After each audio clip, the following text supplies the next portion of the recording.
So the person who she went to meet, we feel either killed her or had something to do with her death. It would have had to be in the hundreds of thousands of dollars for this to be really exposed. No, I don't believe there's two people involved, and it's hard to hide this for over 20 odd years now. Welcome to the fourth update episode of Dear Rachelle, your behind-the-scenes access to this live podcast investigation series. I'm your host, Ashlea Hansen. This bonus episode is your chance to ask the questions. Over the past week, we've been flooded with messages from followers, so let's not waste any time. I'm joined by retired New South Wales detective and cold case expert Damian Loone, who's been volunteering his time since the beginning of last year to reinvestigate Rachelle's case with me. He joins me along with Rachelle's sister Kristy to respond to your questions. Let's begin.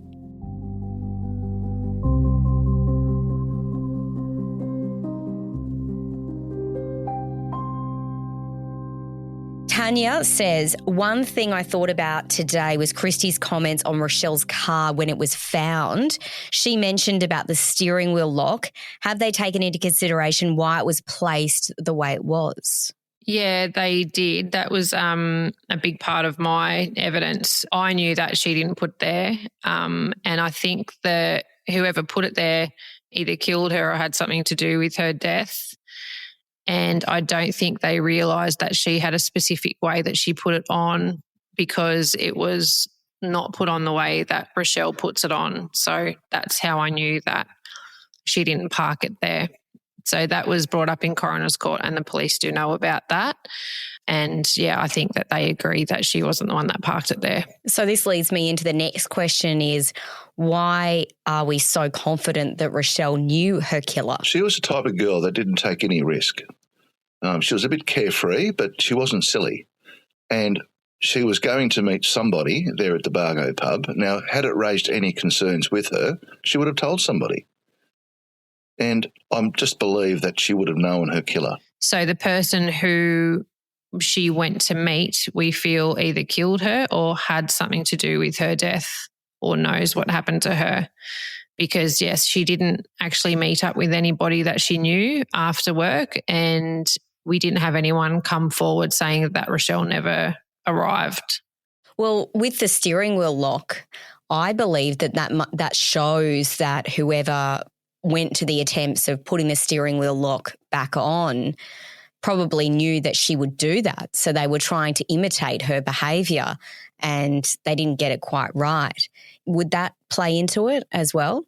Oh, certainly, because it would have been well known in her business and amongst her friends that she always secured a car with a club lock. Now, if that was not on in the car when it was recovered, would have been a dead giveaway very quickly that someone else had been in that motor vehicle. But unfortunately for the killer, who's ever put that club lock on has put it on the wrong way. Do you think whoever was responsible knew that Rachelle would be home alone that evening? Potentially. She kept, her life was no secret. She talked constantly. She could talk underwater with a mouthful of marbles, and she talked to anybody, and nothing was, she was naive in the fact that she trusted people that she knew. She wouldn't have thought anything of telling someone that she was home alone. Julian has sent in a question. Was the car ever forensically tested? Yes, it was. It was towed to a secure holding yard after Rachelle's body had been located. And then 2 days later, the Commodore was found in the rear car park of the Bargo Hotel. And that was towed and to a secure holding yard where it was forensically examined. From your understanding, was the faceplate to Rachelle's stereo ever found? I believe it was in her handbag when that was located a number of days afterwards. And look, this tells us a very important issue, that Rachelle had intended to leave that vehicle there. So it was always her routine that when she used to park her car and she would take the faceplate out. So, the stereo couldn't be stolen, basically. You needed that faceplate. And she would then secure her car with the club lock. So it tells me that she was expected to be away from that vehicle for some considerable time until she returned home. Is it also then fair to surmise that she wasn't intercepted at her home because she had her handbag with her, and as we believe that the faceplate of the stereo was in her handbag as well. So she had possibly parked her car somewhere. Yes, well, we know that when they went to Rachelle's place later, that all the lights were on, and as if someone had just walked out. I probably think she was running a little bit late, to be honest with you, and leaving the lights on was no big deal because it would have been dark by that time in the afternoon. And we know that she couldn't have been intercepted there because the car was found at the car park behind the pub, with the faceplate of the cassette missing and also the club lock on the car. So that wouldn't have been the case if that had been earlier. This is a question for me. What do you make of the stereo still being missing to this day? Well, I could only think that what the offender has done, discarding her items along the way after her body was, after she was murdered, that has not just been located. I'd strongly suggest that it's been discarded because you're carrying around something that's evidentiary value that to say that was Rachelle's stereo, and why have you got possession of it? So I'd imagine that we haven't found all the items that were in her car. Certainly her handbag and shoes were later recovered at various locations, but I would imagine that that stereo would have been discarded. This is an anonymous question. Was the DNA testing as good as it is now, and can they run the DNA again from the sheet? Look, DNA is an evolving technology day by day, and I know from a previous homicide investigation that I'd flagged an item to be re-examined forensically by the Department of Analytical Laboratories, and in 2009 I took that item over to Dallas, Texas for a further examination of what they call mitochondrial DNA. Now, DNA has improved leaps and bounds since 2001, and it may be worth another chance or another try to re-examine those exhibits yet again. Chris says, did any patrons of the Bargo Hotel ever see Rachelle that night at the pub?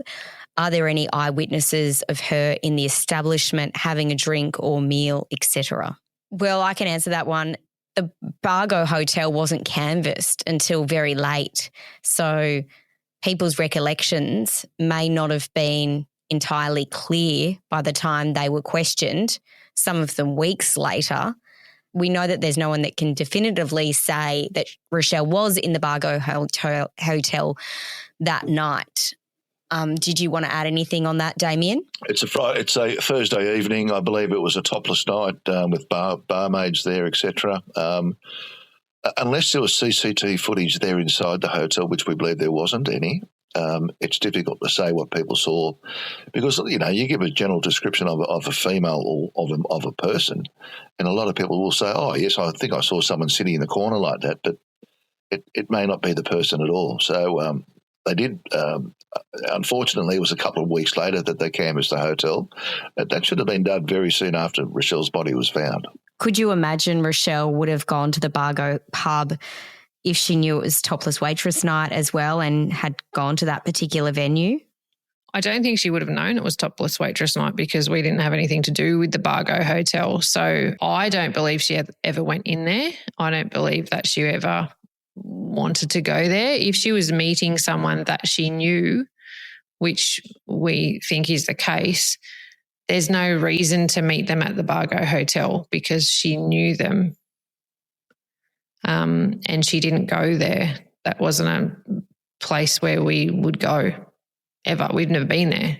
Okay, Shannon says, does Damian think a second person is involved in Rachelle's murder, and is there any evidence to suggest this? No, I don't believe there's two people involved, and the reason why I say this, because at the crime scene, a cement lid was tried to be prized off the tank where Rachelle's body was found lying by her side because that was heavy and that was prized open. So had two people been there, it would have been easier to open that tank and to hide her body, but that wasn't the case. And we also have to go back to the witness reports on at Giroa, where they say that they saw a male standing over top of a body that appeared to be on the ground at the rear of the car. And just further to that, there was only ever sightings of one person in a car after that. Remember the couple that were coming back from Wollongong after dinner and they saw someone slouched behind the steering wheel in and around the spot where Rachelle's body was found in a car. So that also suggests that maybe there was only one person there at that time. But in fact, we don't know of another person being sighted there. We can't rule it out though. No, you can't rule it out, but I take it back on, and having been to the site, and I know that road well myself, at night it's very, very dark. There are no street lighting, so you'd rely on your high beam of your motor vehicle travelling that stretch of road because of wildlife in the area. And a person was seen slumped down trying to hide or secrete himself lower in the seat by a couple driving past. So I still firmly believe that there's one offender involved here, and for the other obvious reasons where the other witnesses have said this.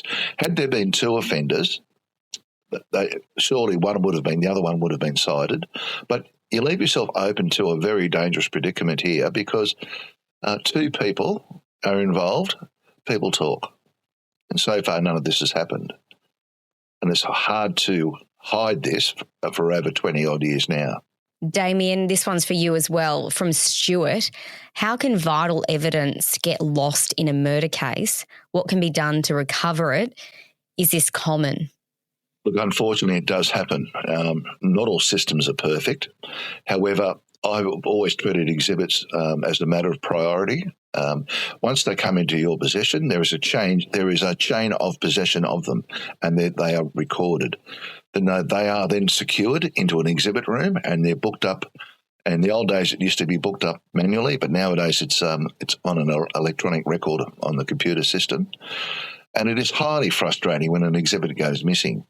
Now, sometimes it's a case of things go wrong in the exhibit room, and often with a large amount of drugs that they have to be disposed very quickly after being analysed. And yet exhibits are the most important aspect of this case because it's tangible evidence. It's real, it's physical, and it's something you can show during any trial. And over the years, you have to be meticulous in relation to your record keeping of your exhibits, and that should be occurring and should occur continuously occurring now. I should probably point out that New South Wales Police have greatly improved their systems around holding on to exhibits and storing them. Is that fair to say, Damian? Oh, look, the processes have changed over the years, and I believe now that the police force has a great system now of the exhibits and how they're secured and how they're stored, and yet how important they are to cases as well, particularly the unsolved. So they are categorised and they are secured away, often in an unnamed location for the security of the brief. But I do know that our exhibit processes have dramatically improved since the day I joined the cops back in the early 80s. That's good to know. Amanda says, has the scenario that the killer lured Rachelle to the South Coast in her car to see his Walkinshaw, during said journey he sexually assaulted her and it escalated to murdering her, ever been considered? I believe this has been considered, and we believe it's a sexually motivated attack.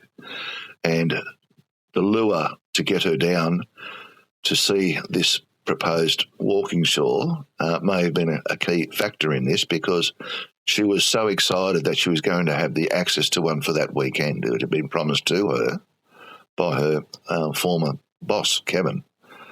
Now, you could say this may have been a lure. I'm not sure how the investigators were thinking about that, but it just stands out to me that she was promised to be given something very extremely valuable, and something that she's a holder nut.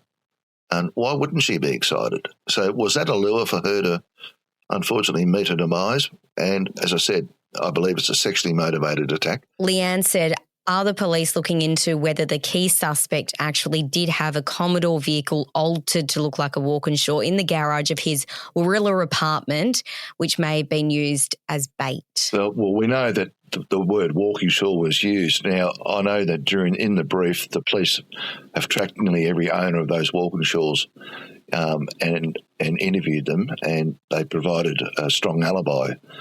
Now, you could get a body kit, yes, and make it look like a Walkinshaw, but you can imagine how many Commodores are out there that the police would have had to interview the owners who have modified their motor vehicles. I just believe that they solely concentrated on a Walkinshaw. I did put this question to police not long ago and we didn't get a specific answer back. So make of that what you will. It doesn't mean that they're not investigating it. They very well may be, but it's certainly not something that they're giving us information about. Next question is from Craig. Do you think Rachelle could have stumbled across fraudulent activity at Camden Holden and this could have been linked to her murder? Look, this is another good motivation. It may have been. It may have been something was dodgy. Something was dodgy. We're not sure. I know that later on Kevin was released from Camden Holden over some issues. But look, it would have had to be in the hundreds of thousands of dollars for this to be really exposed. Now, I don't believe the amount was, I think the amount was minute. I think it was under $6,000, whatever. Some issues with some money. As I said before, it was a sexually motivated murder. It's important to mention Kevin Stephen Carell strenuously denies any involvement in Rachelle's murder and has never been charged. He has willingly participated in 3 records of interview with police and provided his DNA to the investigation. A coroner presiding over Rachelle's inquest made an open finding. Susie says, is there any chance of a retrial for any of Kevin Stephen Carell's alleged sexual assaults in the 1980s? No, I don't believe so. They've been formally acquitted by a jury, so that's the end of the matter. You can't go to trial twice on this because you've already been found not guilty by a jury. And look, he has his right of, you're charged, you're innocent until proven guilty. And on these 4 separate matters before the district court, he was found not guilty. So, therefore, the judicial system cannot place him before the courts again on these matters that he was being discharged of. And also acknowledge that back in the 1980s, it was very difficult to get a conviction for a sexual assault. Would you say that that's a fair comment, Damian? Oh, absolutely. And look, the tides have turned over, the last 40-odd years in relation to how we treat victims of sexual assault. The old days, they were cannon fodder. They were vigorously cross-examined, often by some heavy defence barristers and legal aid, and, made to feel shameful of what happened to them, and as if they were the ones to blame. But nowadays, the way that the courts and the Office of the Director of Public Prosecutions and the New South Wales Police, and in fact I can say for this for all territories and state police forces in Australia, that victims are now well treated in these sort of very, very, embarrassing situations. An anonymous person has asked, is there any evidence that links the 7 Mile Beach, Giroa area to any of the suspects in Rachelle's case? No, not at this stage. The only thing I can say is that road was well known by the prime suspect in this matter because he travelled it each day from the Illawarra to Nowra for work. Okay. What happened to Rachelle's dog, Rolfie, after she passed? After, I think it was the Sunday that we found out that she'd been murdered, I think I took Rolfie, or Mum and Dad might have, in the car back to Mum and Dad's. He just cried and cried and cried. It was horrific, just horrific, because he was her baby. This giant bulldog. She would sometimes have him in bed with her. It was disgusting. But they just adored each other. I remember her sitting in the recliner and Rolfie would be lying up her side with his head on her shoulder, and he used to drool and he snored, and he was beautiful, beautiful big dumb thing. But yeah, no, we kept him at Mum and Dad's with their dogs, and he lived until I think he was 11. He lived a long time. Yeah, no, mum and dad cared for him. And they had Rachelle's cat Momo as well. So, yeah, had them for a very, very long time. We'll answer more of your questions soon. New episodes of Dear Rachelle drop on Fridays. Visit dearrachelle.com.au for more. And if you have any information you want to share with me, Ashlea Hansen, you can do so confidentially. Please send an email to dearrachelle@news.com.au, or you can follow the Dear Rachelle podcast official discussion group on Facebook.